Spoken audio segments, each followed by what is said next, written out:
आधी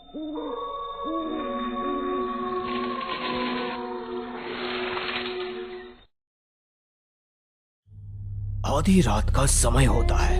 चार दोस्त एक गाड़ी में बैठे हुए गांव के एक जंगल के रास्ते से गुजर रहे थे। वहां पर चारों तरफ सन्नाटा और झाड़ियां ही थी। उन्होंने अपनी गाड़ी के अंदर म्यूजिक बजाया हुआ था। वो चारों बहुत खुश थे कि तभी उनके दोस्त का फोन आता है। अरे कहाँ हो तुम लोग? कल मेरी शादी है और तुम्हें आज शाम तक पहुंच जाना चाहिए था। साले, एक तो तूने 2 दिन पहले ही अपनी शादी के बारे में बताया है, हमें तैयारी भी करने नहीं दी, और अब पूछ रहा है कि हम कहाँ हैं। इतनी गर्मी में दिन का ट्रैवल करना कितनी मुश्किल होती है, इसलिए हम शाम को निकले थे। अभी हम आधे रास्ते में पहुंच गए हैं। क्या बात कर रहा है तू? अरे तुम्हें मैंने कहा था कि रात के समय मत निकलना। यहाँ पर गांव से पहले एक रास्ता पड़ता है जहाँ एक छलावा रहता है। देखो, अगर तुम निकल चुके हो तो तुम थोड़ा ध्यान से आना और गाड़ी कहीं मत रोकना, सीधा गांव में ही आना। व्हाट द रबिश देव, ये छलावा वलावा कुछ नहीं होता। तुम भी ना आजकल के जमाने में पैदा होने के बाद भी कैसी उल्टी सीधी बातें करते हो। अरे मेरे दोस्त, तो चिंता मत कर, हम पहुंच जाएंगे। चल अब तू फोन रख, हमें गाने बजाना है गाड़ी में। यार कहीं देव सही तो नहीं बोल रहा? ऐसी भी चीज होती है, मुझे तो डर लग रहा है। अबे ये फट्टू कहीं का, तुझे तो छिपकली से भी डर लगता है। तो क्या उसके अंदर भूत होता है या फिर छलावा? फालतू की बातें बंद कर और जो मैंने तुझे गाने की लिस्ट दी है उसे फटाफट बजा। फोन कट होने के बाद अमन, वैभव, विराट, शनाया चारों दोस्त गाड़ी में गाने बजाते हुए जा रहे थे। विराट गाड़ी ड्राइविंग कर रहा था। उसका सारा ध्यान गानों पर था। गाड़ी स्पीड से चल रही थी, तभी अचानक से उसके सामने एक छोटी बच्ची आ जाती है और वो बहुत तेज ब्रेक मारता है, जिसकी वजह से उसके दोस्त उसके ऊपर चिल्लाने लगते हैं। लेकिन उसकी सांसें अटकी हुई थी और चेहरे पर पसीना था। वो हकलाते हुए अपने दोस्तों को छोटी बच्ची के बारे में बताता है और गाड़ी से निकलकर चारों तरफ देखता है, लेकिन वो छोटी बच्ची कहीं भी दिखाई नहीं देती। अब अपने दोस्तों के कहने पर वो चुपचाप दोबारा से गाड़ी चलाना शुरू कर देता है। विराट अब बहुत ध्यान से गाड़ी चला रहा था, क्योंकि उसके दिमाग से उस छोटी बच्ची का ख्याल जा ही नहीं रहा था। तभी अचानक से उसके कंधे पर एक जला हुआ हाथ आता है और वो फिर से बहुत तेज ब्रेक मारता है। व्हाट द रबिश विराट, तुम्हें भी क्या हो गया है? बार बार इस तरह से ब्रेक क्यों मार रहे हो? मारना चाहते हो क्या? अरे मेरे कंधे पर किसी का जला हुआ हाथ था, क्या तुमने देखा? ये लो, सब लोग मेरा मजाक उड़ाते हैं या तो कोई और ही डर रहा है। साले तुझे चढ़ गई है क्या? अब चुपचाप गाड़ी चला ले। विराट बहुत ज्यादा परेशान हो गया था। उसका चेहरा देखकर वैभव गाड़ी चलाना शुरू करता है। देखते ही देखते रात और घनी और काली हो रही थी। वो लोग जंगल के रास्ते जा रहे थे।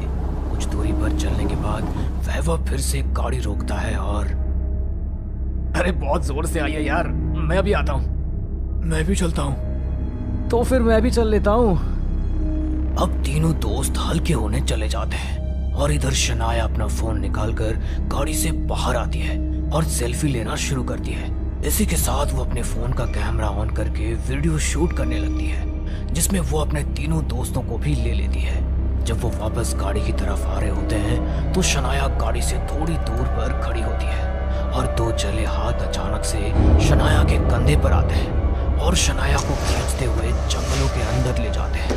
ये देख वो सारे दोस्त दंग रह जाते हैं। उन्हें कुछ समझ नहीं आ रहा होता। उन सभी दोस्त के चेहरे पर डर अब साफ दिखाई दे रहा था। उन्हें ये महसूस हो गया था कि कुछ तो है जिसकी वजह से वो डर के मारे कांपने लगे थे। देखा, मैंने कहा था ना, तुम लोगों ने मेरी बात ही नहीं सुनी थी। शनाया कहाँ है? उसे कौन लेकर गया है? मेरी गर्लफ्रेंड। अरे उसकी माँ को पता है कि वो मेरे साथ है। अगर उसे कुछ हो गया तो मैं तो जेल में पहुंच जाऊंगा। तीनों दोस्त घबराए हुए थे। अब वो तीनों जिस तरफ शनाया को खींचा गया था, वो तीनों उधर की तरफ जाकर शनाया को ढूंढने लगते हैं। ढूंढते ढूंढते वो जंगलों में पहुंच जाते हैं। तभी विराट को अचानक से एक आवाज आती है, जैसे कोई उसे बुला रहा हो। वो उस आवाज के पीछे जाने लगता है, जिसके चलते वो अपने दोनों दोस्तों से दूर हो जाता है। चलते चलते वो जंगलों के बीच में पहुंच जाता है, जहाँ उसे शनाया दिखाई देती है। शनाया उसे अपने हाथों से इशारे करके अपनी तरफ बुलाने लगती है। विराट अपने दोस्त को अपने साथ ले जाने के लिए उसके पीछे पीछे जाने लगता है। तभी विराट उसे रुकने के लिए बोलता है। विराट उसके पास जाता है और उसे गले से लगा लेता है। थैंक गॉड शनाया, तुम्हें कुछ नहीं हुआ। तुम्हें पता है हम लोग कितना डर गए थे। अरे सांस गले में अटक गई थी।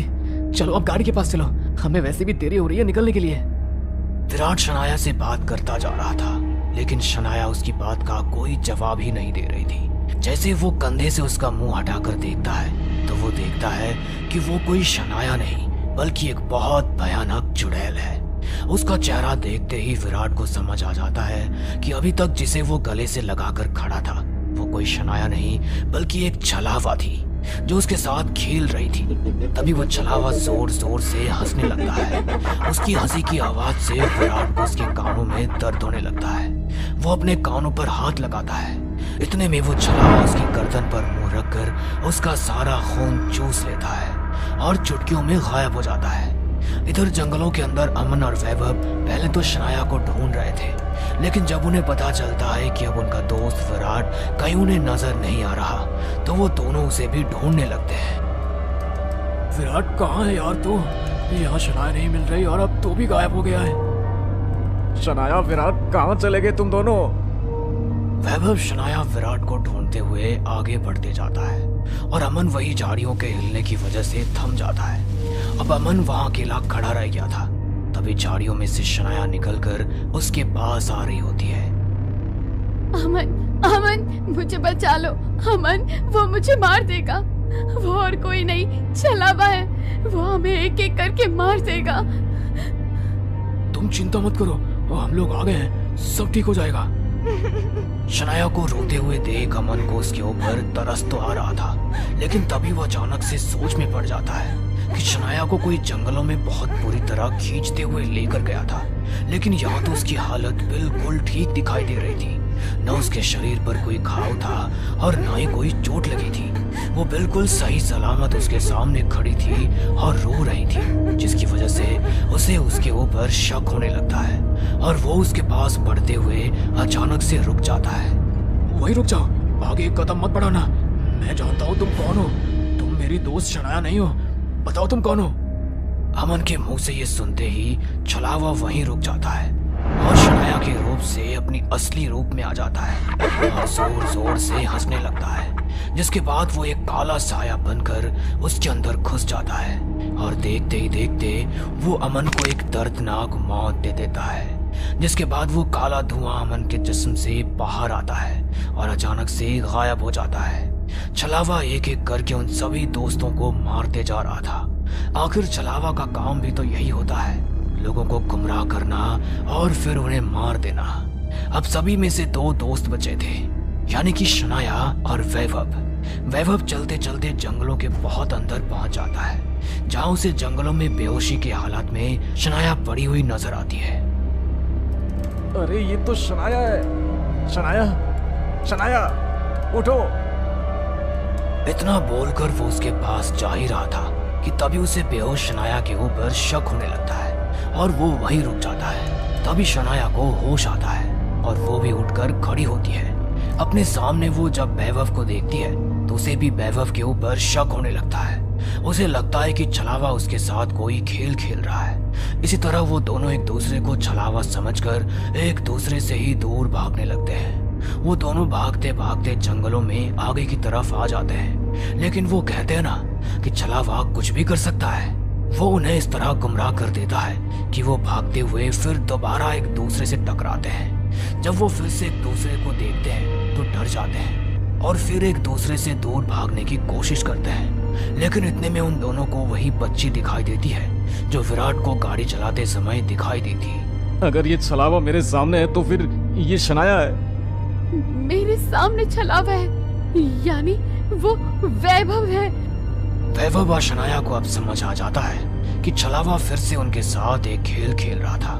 अब छलावा उन दोनों को दूर करने के लिए उन दोनों की तरफ बढ़ने लगता है और जोर जोर से हंसने लगता है। देव ने बिल्कुल सही कहा था, इस रास्ते में एक छलावा है और ये छलावा हम सभी को मार रहा है। पता नहीं हमारे बाकी के दो दोस्तों के साथ क्या हुआ है। वैभव, मुझे बहुत डर लग रहा है। मुझे इस छलावे से बचा लो। मैं इसके हाथों नहीं मरना चाहती। मुझे अपने घर जाना है। हम लोग कहाँ आकर फंस गए यार। मैंने ऐसे कभी नहीं सोचा था।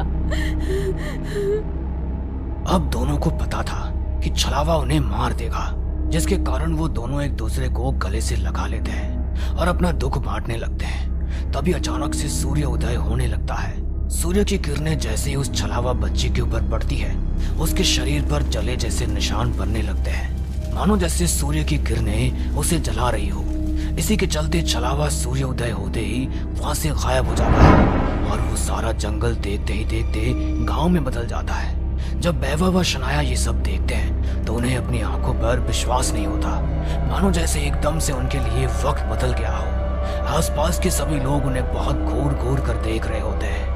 ये सभी उन्हें छलावे की एक चाल लगती है और वो हाथ पकड़कर वहां से भागने लगते हैं। भागते भागते वो गिर जाते हैं। तभी गांव के कुछ लोग उन्हें उठाकर कहते हैं, क्या हुआ तुम दोनों को? इस तरह क्यों भाग रहे हो? अभी तो अच्छे से चल रहे थे, सब कुछ ठीक तो है ना? बहुत परेशान नजर आ रहे हो। वैभव और शनाया हकीकत में गांव में थे, जहां सब लोग इंसान थे और सब कुछ नॉर्मल था। जिसे वो छलावा समझ रहे थे वो अब हकीकत था, जिसे जानकर उन्हें बहुत खुशी होती है। इससे उन्हें पता चलता है कि छलावा सिर्फ रात के समय ही आता है।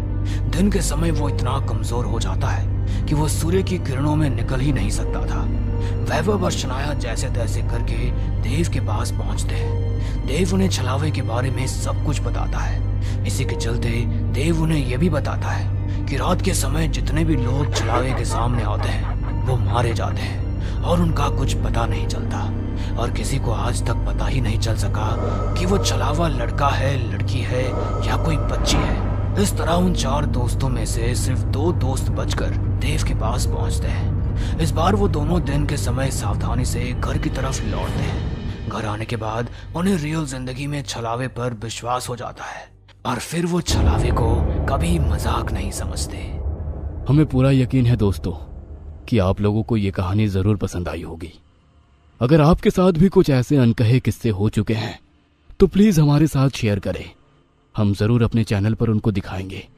हमारी ईमेल आईडी नीचे डिस्क्रिप्शन बॉक्स में दी गई है, तो प्लीज हमारे वीडियो और चैनल को शेयर एंड सब्सक्राइब करें और बने रहे हमारे साथ ऐसे ही अनकहे किस्से और कहानियां सुनने के लिए।